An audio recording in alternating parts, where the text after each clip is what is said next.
Nous lisons dans 1 Samuel 15, 22, l'Éternel trouve-t-il du plaisir dans les holocaustes et les sacrifices, comme dans l'obéissance à la voix de l'Éternel? Voici l'obéissance vaut mieux que les sacrifices, et l'observation de sa parole vaut mieux que la graisse des beignets. L'obéissance est réitérée par notre Seigneur.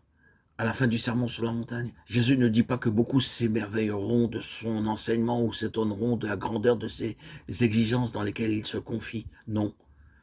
C'est ce qui arriva lorsque les enfants d'Israël approchèrent de la terre promise. Ils envoyèrent des hommes pour explorer le pays. Ils retournèrent évidemment tous avec des réponses négatives. Ils furent impressionnés par la hauteur des gens et des murs.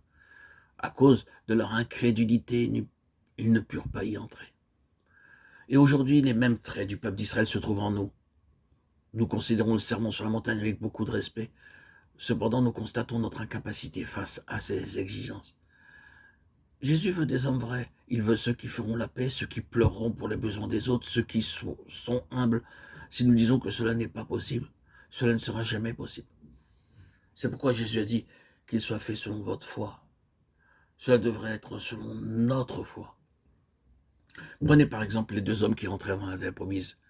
Bien qu'ils aient bien vu le peuple de géants et les murs, leur espérance était en Dieu. Ils dirent, Dieu est pour nous, allons-y et prenons possession. Ils possédèrent à cause de leur foi.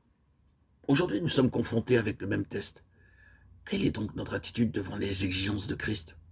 Dites-vous, cela est impossible pour moi. Cela s'accomplira en fonction de la mesure de notre foi.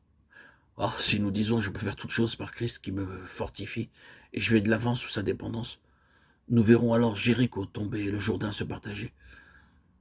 Les choses qui nous effraient tomberont devant nous, non pas par notre pouvoir, mais par la foi en Jésus-Christ.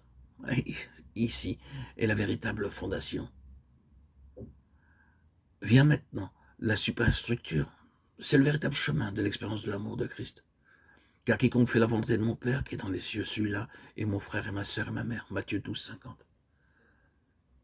Lorsque Jésus prêchait, on lui rapporta que ses frères et ses sœurs se tenaient dehors, parce qu'il n'y avait pas de place en l'intérieur. Et Jésus n'accorda pas d'importance à la parenté selon la chair. Aussi s'adressa-t-il ici à ces gens pour bien leur faire comprendre quelque chose de la grandeur des biens spirituels et quelques-unes des demandes qu'il souhaiterait établir avec eux. Nous pouvons être près du cœur de Jésus comme Marie si nous apprenons l'obéissance. Il n'est pas partial. Il ne fait pas de distinction de personne. À moins que nous apprenions l'obéissance, il n'y a pas d'autre moyen de demeurer dans l'amour de Jésus.